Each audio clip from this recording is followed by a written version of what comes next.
Harus diakui, Tuhan menciptakan manusia dengan begitu banyak perbedaan. Namun tak jarang juga aku menemukan perbedaan yang begitu mencolok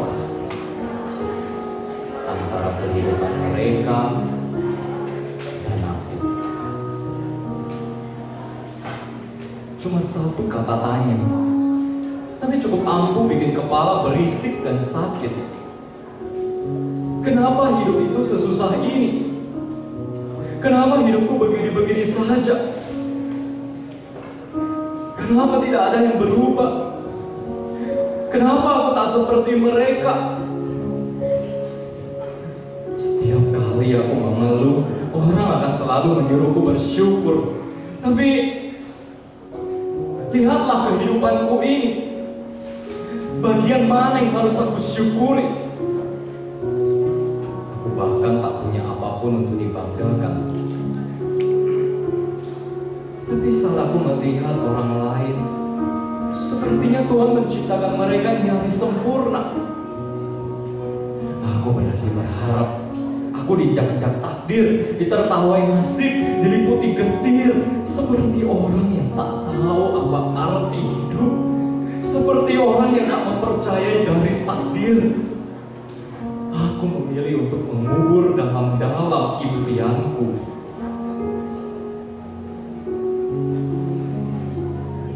Aku sadar tak ada kesempatanku untuk bahagia, karena garis takdirku hanya untuk menikmati manisnya kehidupan orang lain. Entahlah, rasanya untuk mengharapkan hal-hal yang baik saja aku sungkan. Apalagi ketika makian cercaan membuat leherku seakan dicekik erat. Susah bernapas. Ya Tuhan, ku harap detik ini juga aku tewas. Kini aku tinggallah seonggok tulang berbalut daging dan nadi. Hidup dan kalut senantiasa menanti ajal untuk menjemput.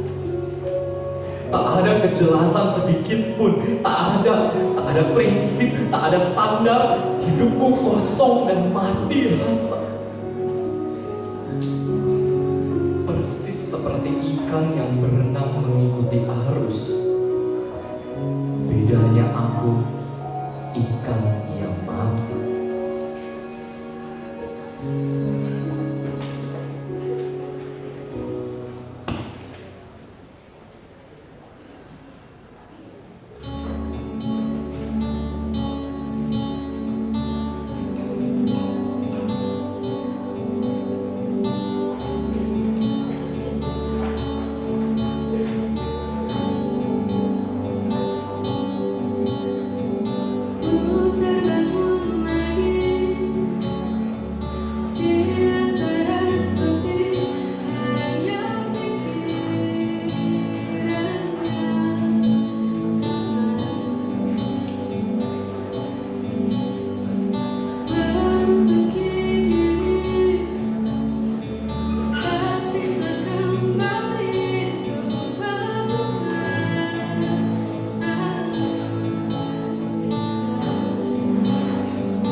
Kehidupan ini seperti roda, kadang berada di atas, kadang berada di bawah.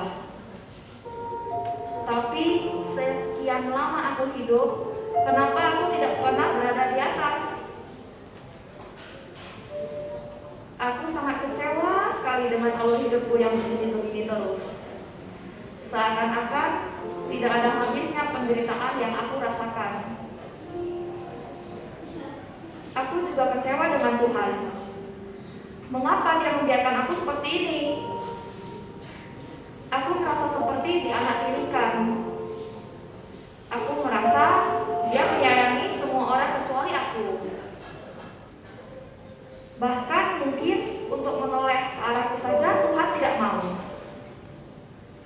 Aku seakan-akan dibiarkan terus berjalan tanpa menggunakan alas kaki melewati duri-duri yang tiada ujungnya. Mengapa tidak ada yang peduli kepadaku? Mengapa? Mengapa Tuhan? Aku hanya seperti figuran di dunia yang luas ini, yang tidak berbuat apa-apa. Oh, rasanya aku diciptakan hanya untuk menikmati kebahagiaan orang lain. Ya, kebahagiaan orang lain.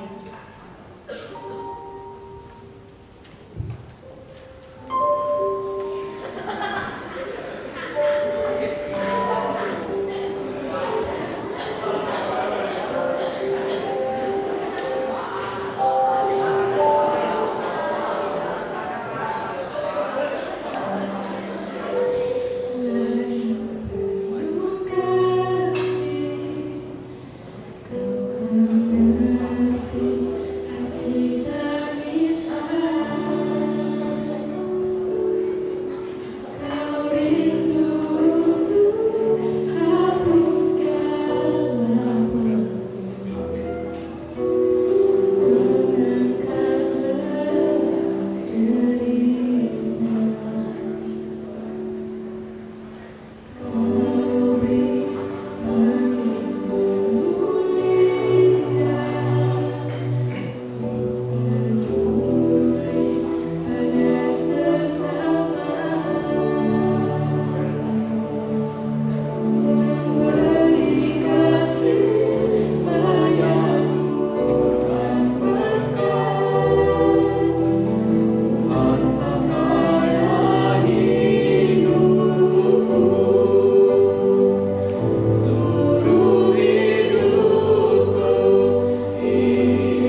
teriakan yang papa tidak terdengar.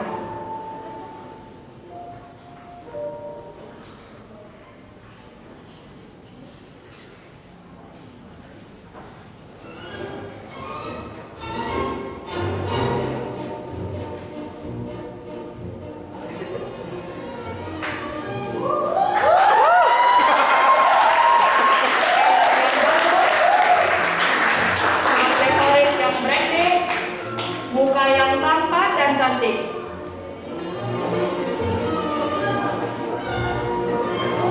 Tidak ada seorang pun yang tidak mengagumi mereka.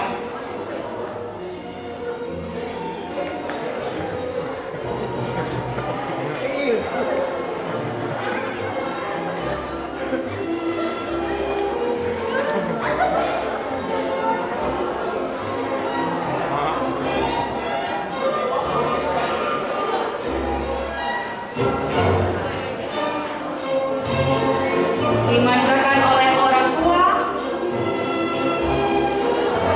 dipenuhi segala keinginannya.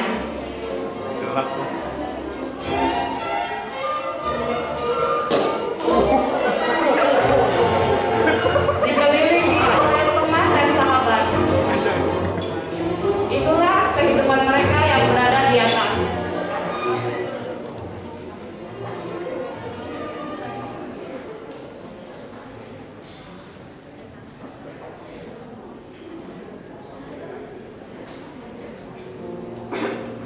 Ya, itulah kehidupan mereka yang berada di atas. Mereka bebas untuk melakukan apa saja kepada mereka yang rapuh. Bermodalkan kaki, berpakaian lusuh, bermandikan peluh, terus melangkah sambil berharap, mencari asa di tengah kota, mencari secuil belas kasihan demi melanjutkan sisa hidup.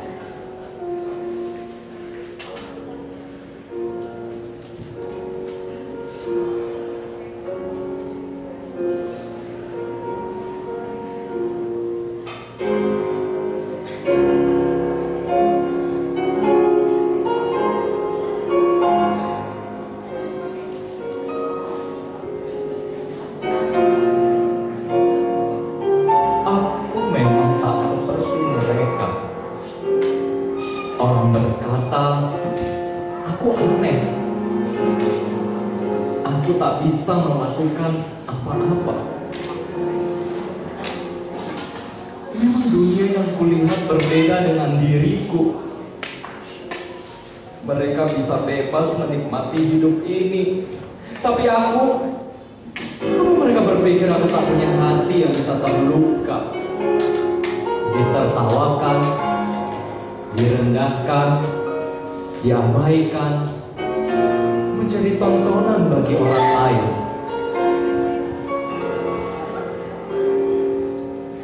Akhirnya, kebebasan yang kutunggu-tunggu datang. Tapi, benarkah aku benar-benar bebas? Benarkah aku bebas dari penghakiman? Benarkah aku bebas dari ujaran yang menyakitkan? Aku pikir aku bisa melihat dunia yang berbeda. Namun ternyata aku hanya berpindah jeruji.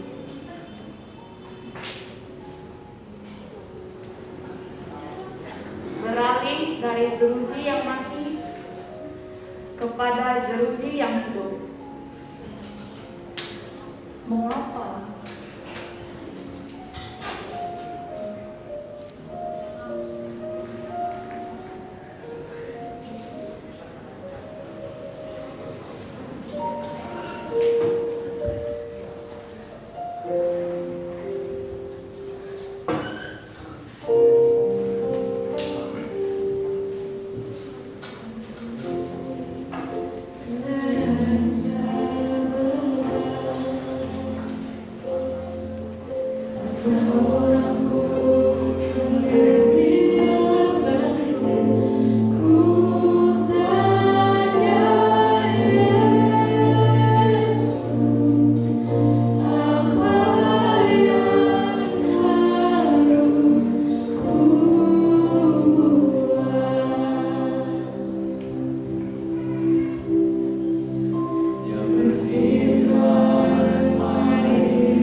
lumayan sih.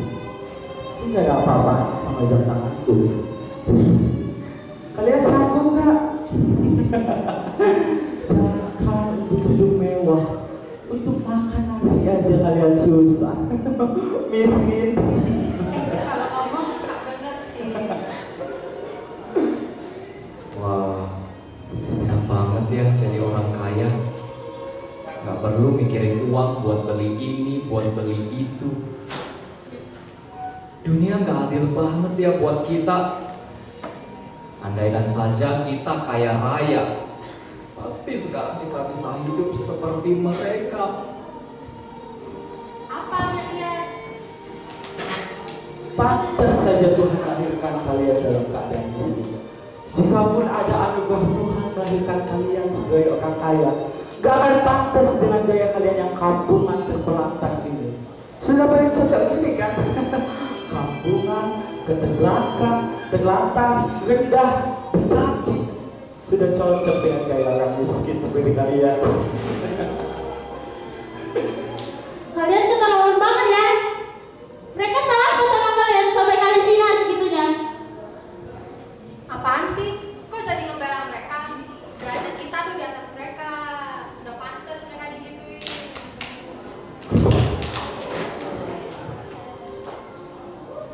Hei miskin, lihat tuh, ulah kalian diajar begitu. Kalau hidup udah susah, jangan sampai nyusahin orang lain. Miskin.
Mari kita bersatu dalam doa. Tuhan Yesus yang baik, Engkau mengerti, Engkau peduli dalam setiap kehidupan manusia yang Engkau ciptakan di dunia ini. Setiap manusia berharga di mata-Mu ya Tuhan. Setiap manusia memiliki harkat dan martabat yang Tuhan berikan kepada mereka. Ya Bapa, gerakan hati kami ya Tuhan, anak-anak-Mu, untuk bisa peduli dengan orang-orang di sekitar kami, untuk bisa peduli dan mengasihi orang-orang yang butuh kasih sayang Tuhan, khususnya mereka yang terpinggirkan, mereka yang miskin, mereka yang mungkin membutuhkan pertolongan. Ya Bapa, berkatilah setiap anak-anak-Mu ya Bapa. Gerakan hati kami ya Tuhan, gerakanlah kehidupan kami ya Bapa untuk bisa memberi yang terbaik bagi saudara-saudara kami, karena Engkau menciptakan semua manusia baik adanya. Berkatilah Tuhan anak-anak Tuhan yang saat ini Tuhan, mungkin di luar sana banyak orang-orang yang terpinggirkan, orang-orang yang tidak mampu, orang-orang yang miskin yang butuh pertolongan Tuhan. Tuhan, Engkau ikut campur tangan dalam kehidupan mereka, Engkau hadir dalam kehidupan mereka, hiburkan hati mereka ya Bapa, kuatkan iman mereka ya Tuhan, dan biarlah mereka tetap memiliki pemikiran yang positif, bahwa di masa depan mereka bisa menjadi orang yang dipakai Tuhan luar biasa. Ketika mereka mengandalkan Engkau, ketika mereka hidup di dalam Engkau. Berkatilah Tuhan setiap anak-anak Tuhan, dimanapun berada, khususnya di tempat ini ya Tuhan. Biarlah setiap hal yang kami dapatkan bisa kami bagikan kepada orang-orang yang membutuhkan. Terima kasih ya Tuhan. Di dalam nama Engkau berdoa. Amin.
Kita bersatu di dalam doa.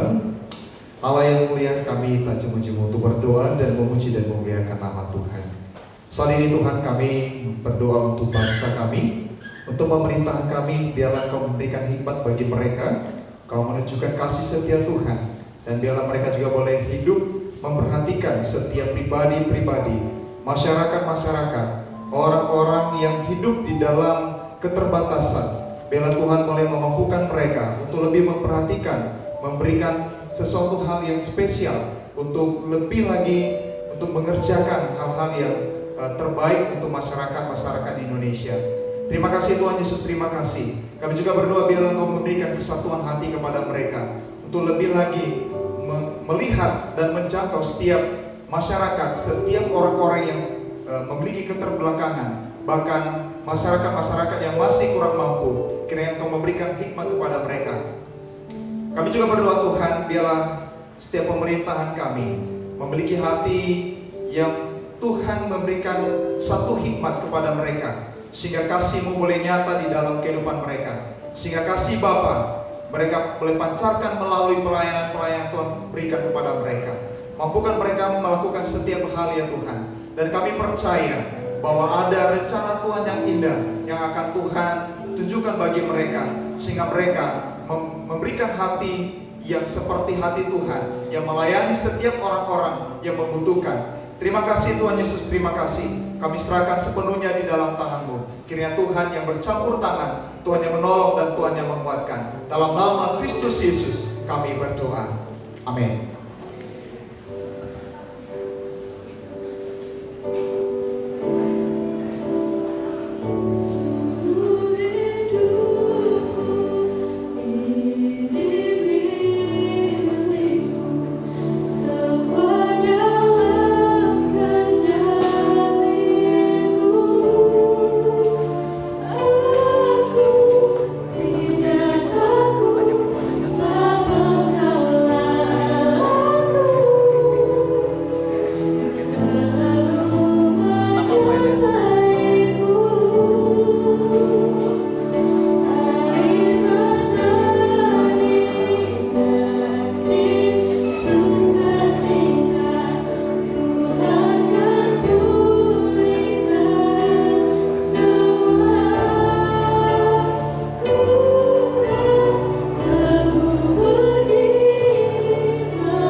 pembantu orang Afrika yang selalu bersama-sama dengan dia dimanapun berada.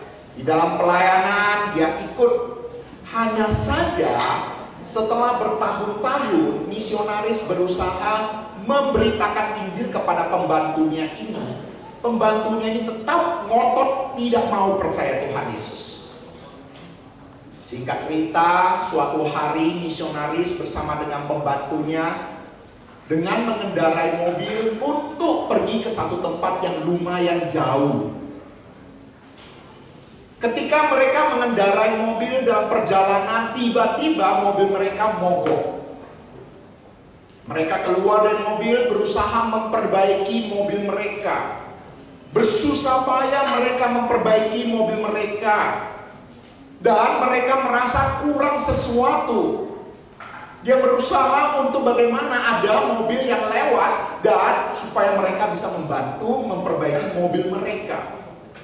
Singkat cerita, ada sebuah mobil penumpang lewat. Wah, mereka senang sekali.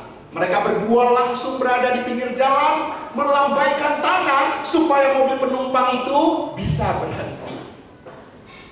Tetapi supir daripada mobil penumpang itu melihat ada dua orang melambaikan tangan.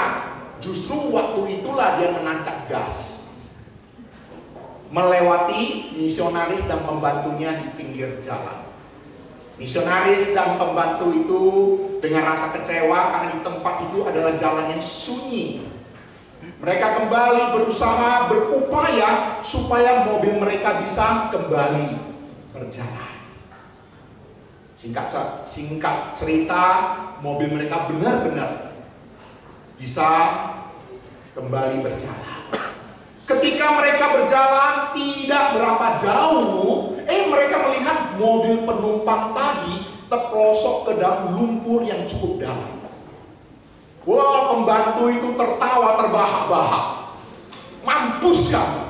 Itu tadi gara-gara kamu tidak mau menolong kami, sekarang giliran kamu. Kami juga tidak akan menolong kamu. Lalu pembantunya katakan pada misionaris, "Pak, cepat jalan, tancap gas. Biarkan dia." Ketika misionaris mendengar itu, justru dia mengerem mobilnya dan menyuruh pembantu, "Ayo keluar, kita bantu dorong mobil penumpang itu keluar dari lumpur." Pembantu itu dengan hati yang merasa tidak puas, tetapi ini bosnya yang suruh, akhirnya dia terpaksa ikut mendorong mobil penumpang itu, sekalipun badan mereka harus berlumpur. Benar, mobil penumpang itu keluar dari lumpur dan kembali bisa melanjutkan perjalanan. Misionaris dan pembantunya ini juga kembali melanjutkan perjalanan. Di tengah perjalanan itulah suasana hening sekali. Pembantu di dalam hatinya terus bergumul, terus dia beraneka rasa. Di satu pihak dia merasa tidak puas membantu orang yang tidak mau menolong dia, tapi di satu pihak dia terus berpikir, mengapa misionaris ini melakukan demikian? Setelah beberapa jauh, akhirnya pembantu ini berkata kepada misionaris ini, "Pak, hari ini saya sudah mengerti apa yang Bapak sampaikan, yang Bapak ajarkan selama ini." Teman-teman yang terkasih, inilah kehidupan kita dalam dunia ini. Ketika gereja mendengungkan kasihilah sesamamu manusia, sesungguhnya dunia sedang melihat apakah kita benar mengasihi dunia ini. Ketika gereja berbicara tentang kasih, sesungguhnya orang sedang melihat bukan apa yang kita katakan, tetapi apa yang kita lakukan. Kesaksian ini juga memberitahu kepada kita, sesungguhnya perbuatan kita, dengungannya jauh melampaui apa yang kita katakan. Mari kita membuka satu bagian firman Tuhan.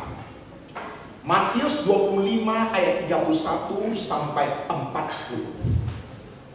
Saya ingin mengajak kita berpikir mengapa kita perlu dan butuh untuk melakukan kasih terhadap sesama yang demikian. Saya akan bacakan para teman-teman sekalian. Matius 25 ayat 31 sampai 40 cukup panjang, tapi saya akan secara cepat teman-teman perhatikan penekanan kata yang saya katakan.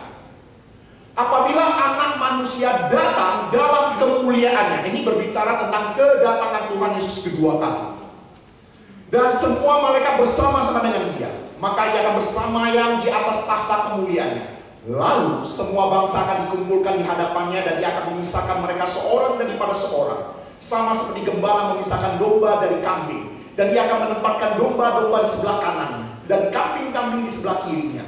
Dan raja itu akan berkata kepada mereka di sebelah kanannya, "Mari hai kamu yang diberkati oleh Bapakku, terimalah kerajaan yang telah disediakan bagimu sejak dunia dijadikan. Sebab ketika aku lapar, kamu memberi aku makan. Ketika aku haus, kamu memberi aku minum.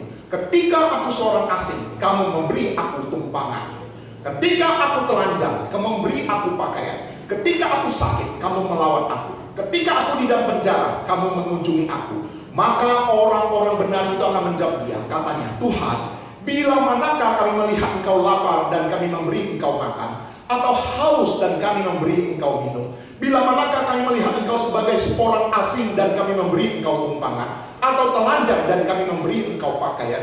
Bila manakah kami melihat engkau sakit atau dalam penjara dan kami mengunjungi engkau? Dan raja itu akan menjawab mereka, aku berkata kepadamu, sesungguhnya segala sesuatu yang kamu lakukan untuk salah seorang dari saudaraku yang paling hina ini, kamu telah melakukannya untuk aku. Teman-teman yang terkasih, sesungguhnya apa yang kita lakukan sekarang ini itu akan kita pertanggungjawabkan di hadapan Allah nantinya. Dengan kata lain, apa yang kita lakukan seperti sekarang ini, Tuhan ingin kita membuktikan ataupun bertanggung jawab di hadapannya. Dan pertanggungjawaban ini juga berhubungan di dalam kekekalan nantinya. Apa yang Tuhan percayakan bagi kita, sesungguhnya Tuhan mengharapkan kita juga untuk mengembalikan sesuai dengan apa yang Tuhan berikan bagi kita. Banyak diberi, banyak dituntut. Tuhan Yesus juga pernah memberikan perumpamaan demikian. Pada suatu hari ada seorang pedagang pergi ke luar kota untuk berbisnis. Saya memperbaharui supaya kita mengerti dalam konteks sekarang ini. Di tengah jalan, dia dirampok habis-habisan. Bukan saja dirampok habis-habisan, dia pun dianiaya oleh perampok itu habis-habisan. Semua hartanya diambil, tubuhnya juga terluka, berada di pinggir jalan. Datanglah dua orang pelayan Tuhan yang melewatinya, melihat kondisi dia, dan dia mungkin saja berpikir, saya punya kerjaan, saya punya pelayanan, saya punya tugas untuk saya kerjakan. Mohon maaf, saya tidak bisa membantumu. Akhirnya dia meninggalkan korban perampokan itu. Dan kita tahu, akhirnya datang seorang yang lain yang melihat kondisi dia dan bagaimana membalut lukanya, menaruh dia di atas keledainya, membawa ke penginapan, dan berkata pada penjaga penginapan itu, ini uangnya, kalau kurang saya akan kembali untuk mengembalikannya. Orang ketiga ini siapa? Orang Samaria yang baik hati. Teman-teman yang terkasih, dari cerita ini memberitahu pada kita ada 3 pribadi yang perlu kita perhatikan. Coba teman-teman perhatikan, Anda termasuk pribadi yang keberapa? Pribadi yang pertama adalah pribadi perampok. Ini adalah gaya kehidupan perampok. Milikmu adalah milikku. Milikmu adalah milikku, sehingga dia merampok habis-habisan. Karena dia punya prinsip hidup apa? Milikmu adalah milikku, sehingga dia merampoknya. Sedangkan kelompok orang kedua, kelompok pelayan Tuhan yang menamakan dia hamba Tuhan, dia punya prinsip hidup yang kedua apa? Milikmu, milikmu, milikku, milikku, masalahmu, masalahmu, masalahku, masalahku. Sehingga apa yang terjadi? Dia membiarkan, ini masalahmu, saya punya masalah sendiri, sehingga dia lakukan apa? Meninggalkan korban perampokan itu. Tetapi orang Samaria yang baik hati ini punya prinsip yang ketiga. Prinsip yang ketiga inilah yang disebut sebagai prinsip ilahi. Kenapa? Karena dia punya prinsip apa? Milikku juga adalah milikmu. Inilah gaya hidup ilahi dan inilah gaya hidup jemaat mula-mula di dalam Alkitab. Teman-teman yang dikasihi Tuhan, apa Apa yang membuat kita bisa berbelas kasihan kepada orang lain? Apa yang membuat kita bisa mempunyai hati yang mengasihi mereka? Jawabannya tidak ada lain.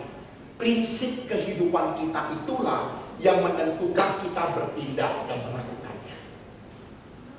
Firman Tuhan yang kita baca ini memberitahu kepada kita, sesungguhnya ketika kita memperlakukan orang yang hina, orang yang lemah, orang yang miskin, sesungguhnya kita sedang melayani Tuhan.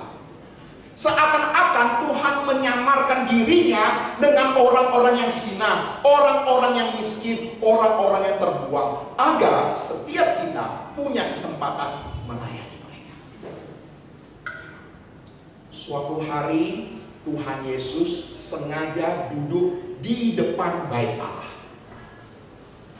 Ketika Tuhan Yesus duduk di depan bait Allah, masing-masing diberikan kesempatan memberikan persembahan di depan kotak persembahan.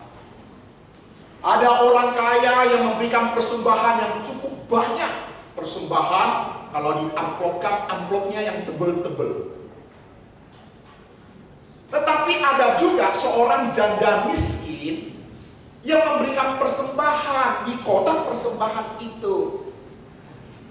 Singkat cerita, Tuhan Yesus berkata kepada murid-muridnya, teman-teman sudah tahu ceritanya. Tuhan Yesus memuji persembahan janda miskin ini.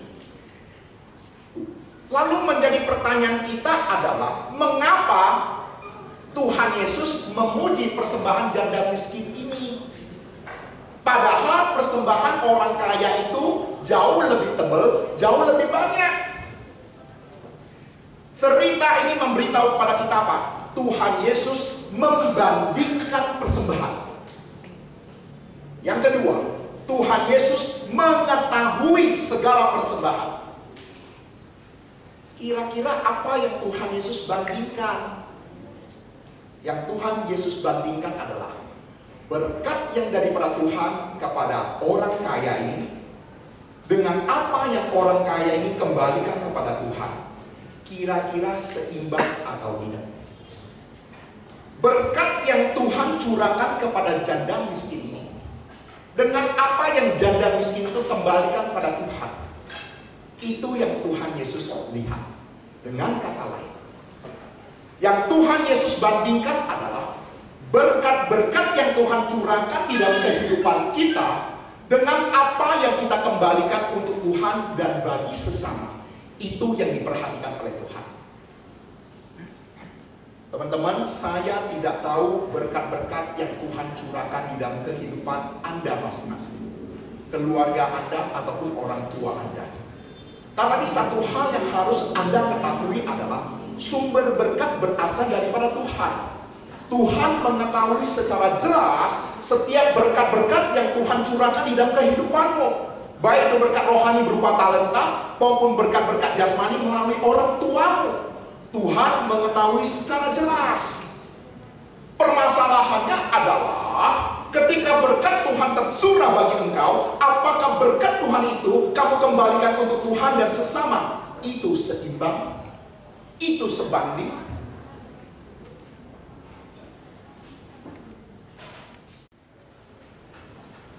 Bapa kami yang bertata dalam kerajaan surga, kami bersyukur untuk kasih-Mu yang begitu besar bagi kami. Kami hina, kami kotor, kami adalah sampah.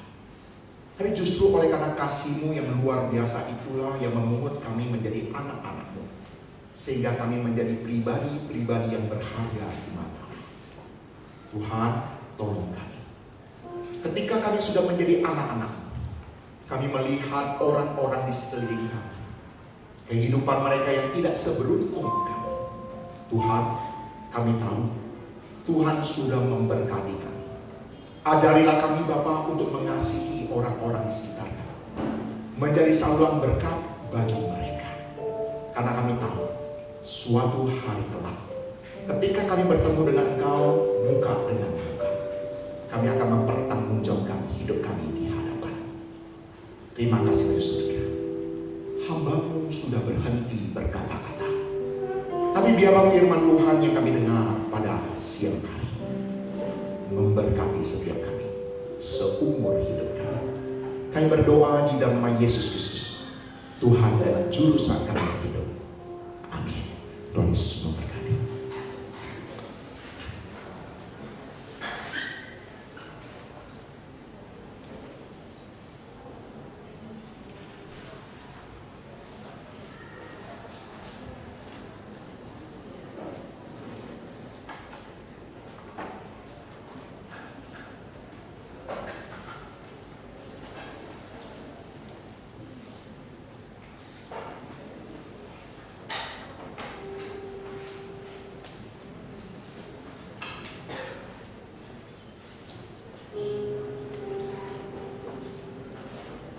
Cuma satu kata tanya, tapi cukup ampuh bikin kepala berisik dan sakit.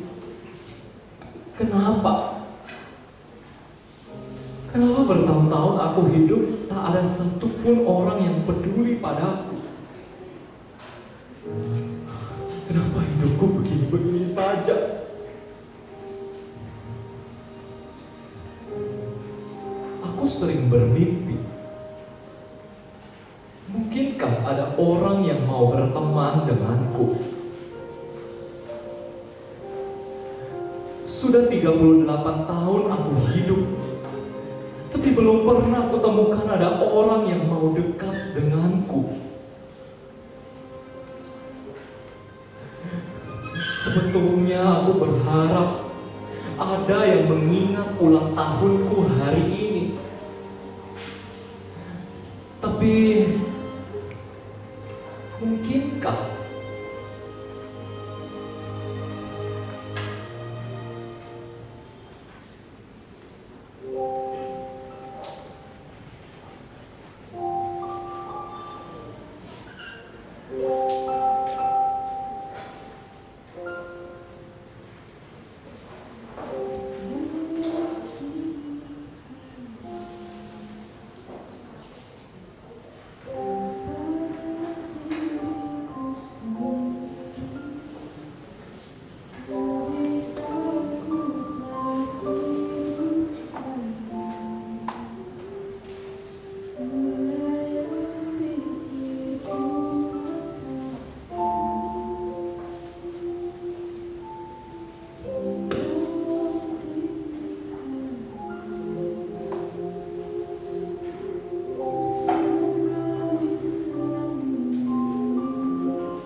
Setelah dengar khotbah tadi, kami jadi sadar bahwa orang kaya dan orang miskin itu sama derajatnya di hadapan Tuhan. Justru Tuhan mau yang kami yang kaya ini memperhatikan mereka yang miskin. Karena nggak ada satupun harta yang kami miliki yang bukan asalnya dari Tuhan. Semua asalnya dari Tuhan. Lalu, kenapa tidak bisa berbagi?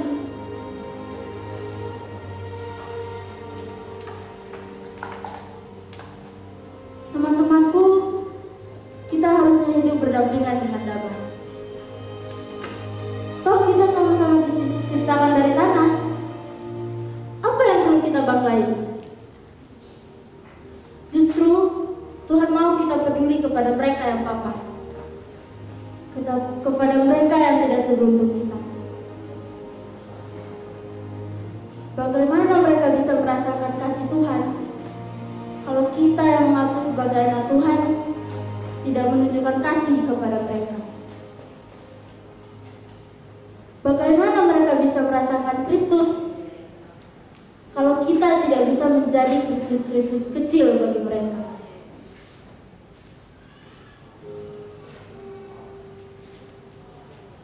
Teman-temanku, di tangan kalian sudah ada pena yang dapat bercahaya.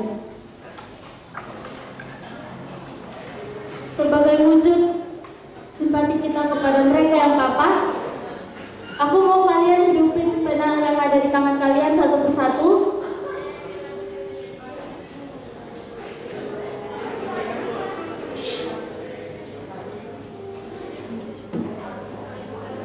Temanku, berdirilah.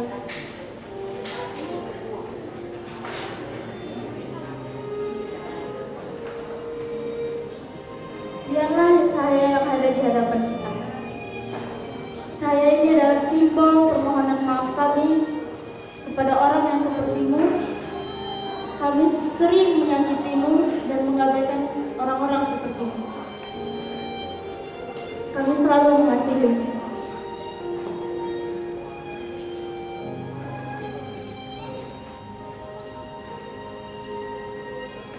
Sekarang, temanmu, biarlah di layar TV.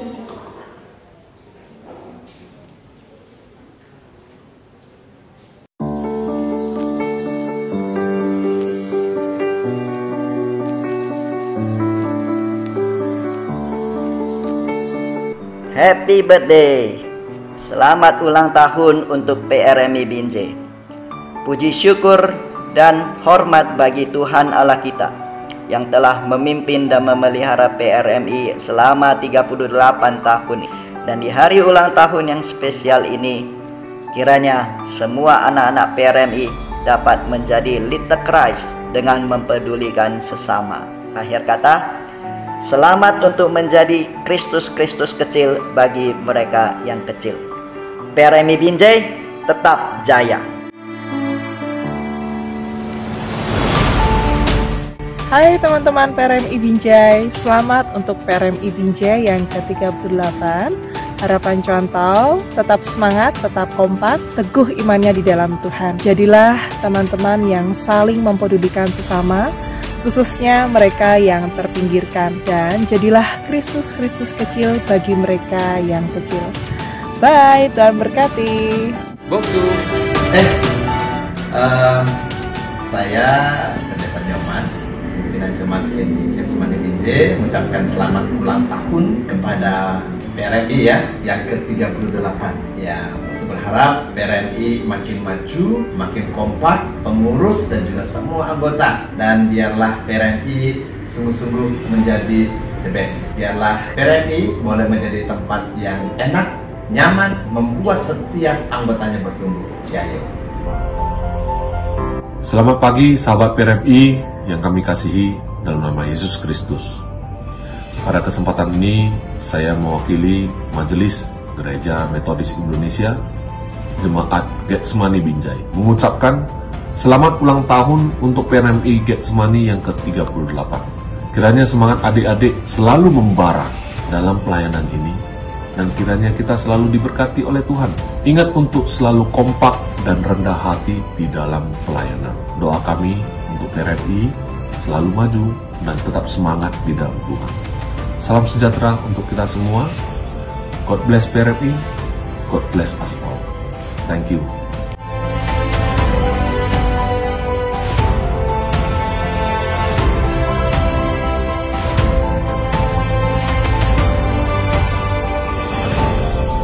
Halo guys, saya ingin mengucapkan selamat ulang tahun untuk PRMI Binjai yang ke-38. Harapannya semoga kita selalu Tuhan dan setia melayani Tuhan. And the last, we are one in Jesus.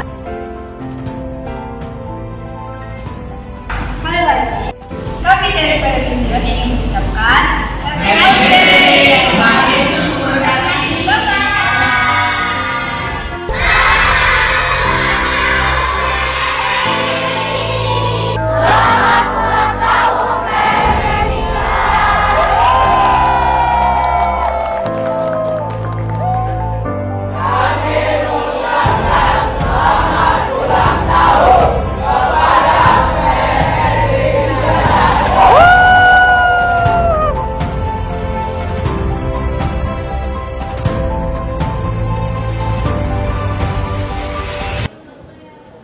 mampu, berdirilah. Lihatlah, ada begitu banyak orang yang mengasihimu. Ada begitu banyak orang yang peduli samamu. Dan sekarang, sebagai permohonan maaf kami telah menyiapkan sesuatu untukmu.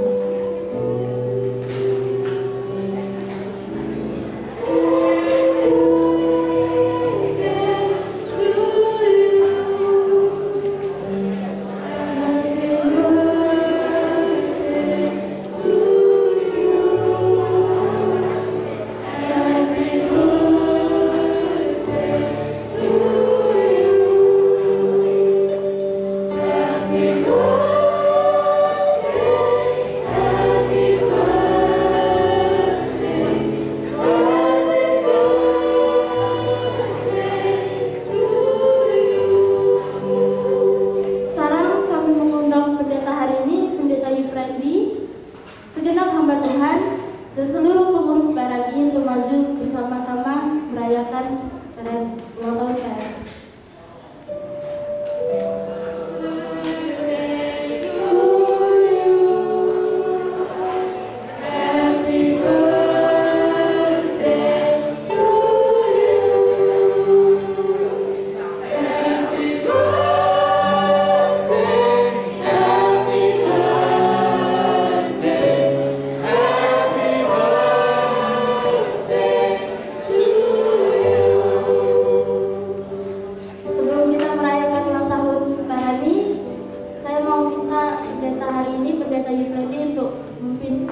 Memimpin doa bagi PRMI. Mari kita berdoa. Bapa kami yang bertata dalam kerajaan surga, Allah yang Maha Pengasih dan Penyayang. Kami bersyukur 38 tahun Tuhan menyertai di dalam pelayanan remaja di tempat ini. Kami juga yakin dan percaya bahwa hari-hari ke depan Tuhan juga akan senantiasa menyertai dan memberkati. Melalui kehadiran daripada kebaktian dan persekutuan remaja di tempat ini boleh menjadi saluran berkat bagi sesama kami, peduli bagi orang-orang yang membutuhkan, menjadi saluran berkat bagi mereka yang hina, yang terpinggirkan. Tuhan memberkati gerejamu di tempat ini untuk hamba Tuhan, untuk setiap pengurus majelis yang ada, untuk setiap jemaat yang ada, bertumbuh di dalam iman rohaniah, semakin mengasihi Tuhan dan semakin mengasihi sesama. Terima kasih surga, kami yakin dan percaya Engkau Allah yang mendengar doa dan Engkau Allah yang menjawab doa. Dan Tuhan memberkati juga setiap kami yang ada di dalam ruangan ini. Damai sejahtera daripada Allah, sukacita berlimpah yang daripada Tuhan senantiasa menyertai. Kami berdoa dalam Yesus Kristus, Tuhan dan Juru Selamat kami yang hidup. Amin.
pagi yang indah ini. Tuhan, di sini ada sedikit persembahan, kiranya persembahan ini digunakan hanya untuk memperluas kerajaan-Mu saja. Tuhan, Engkau berkati setiap tangan yang memberi maupun tidak memberi. Terima kasih Tuhan Yesus, dalam satu nama yang indah, Tuhan Yesus Kristus, Juru Selamat kami yang hidup. Amin.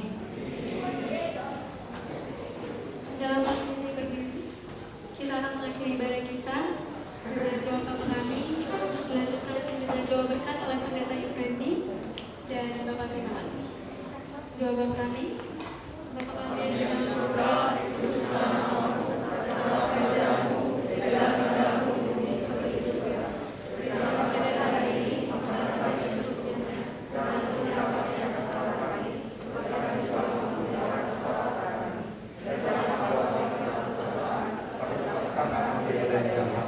Karena Engkaulah yang punya kerajaan dan kuasa dan kemuliaan sampai selamanya. Kiranya kasih karunia dari Tuhan kita Yesus Kristus dan kasih daripada Allah Bapa serta persekutuan dengan Roh Kudus senantiasa menyertai kita sekalian mulai saat ini sampai selama-lamanya. Amin.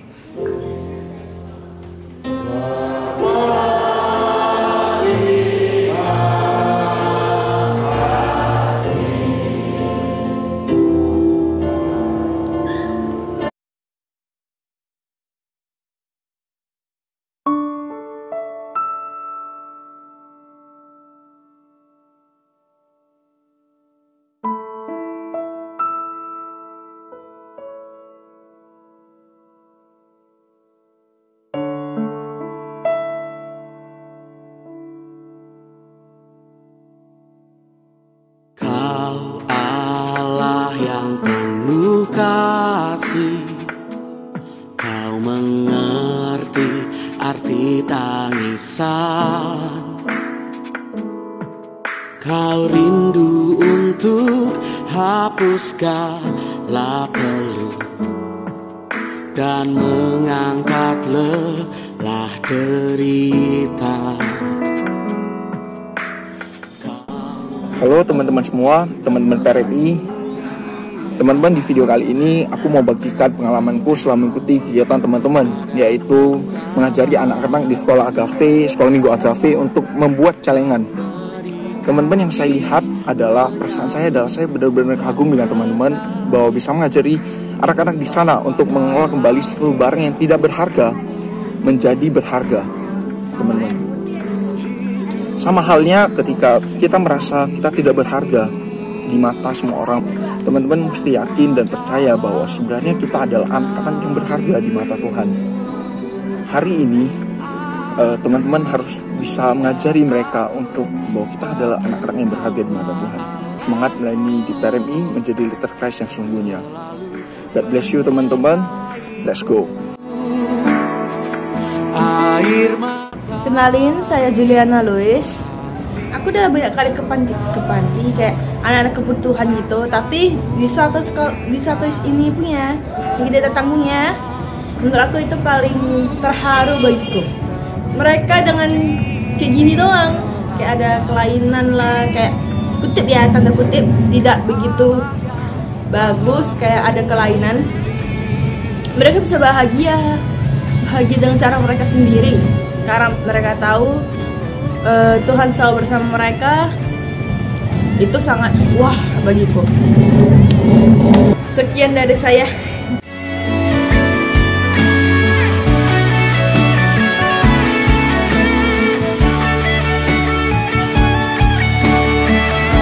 Sedikit cerita tentang kebersamaan aku di lapas anak-anak remaja di Tanjung Gusta. Nah, awalnya pas aku dengar mau ke lapas itu kayak aku takut, kayak aku nggak berani. Tapi setelah aku mendatangi, ternyata ekspektasi aku terhadap mereka itu berbeda banget. Kayak ternyata mereka itu baik, ramah. Itu kayak aku melihat mereka benar-benar serius, apalagi pas mencari ayat Alkitab itu benar-benar cepet banget. Kayak kami aja nggak cepet itu, tapi mereka langsung tahu cepet. Kayak, wah, luar biasa. Ternyata kuasa Tuhan itu benar-benar ada dan benar-benar luar biasa, besar banget. Dan kita semua harus selalu bersyukur. Karena apa yang diberikan Tuhan, apa yang dirancangkan Tuhan kepada kita itu pasti indah pada waktunya. Itu aja yang bisa aku sampaikan. Semoga selalu menjadi berkat bagi kita semua. Kau Allah yang Maha